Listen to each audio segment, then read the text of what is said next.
Hi, I'm here from Boilers2Go to explain those Vokera boiler fault codes that pop up when you least expect them. Let's get your home warm again without the stress. If you see code A01, it's an ignition failure. This usually means the gas supply is interrupted or there's a problem with the spark. It's the boiler's way of playing it safe.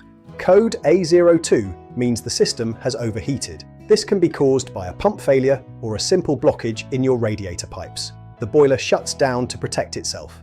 Code A04 is very common. It's low water pressure. You can often fix this yourself by using the filling loop to top the pressure back up to 1.5 bar. Codes A11 and 03 relate to the flame and the fan. These are important safety sensors ensuring that exhaust gases are leaving your home safely. Don't ignore these. While a reset might work, many of these codes need a professional eye. Safety is everything, so call the team at Boilers2Go for a guaranteed fix.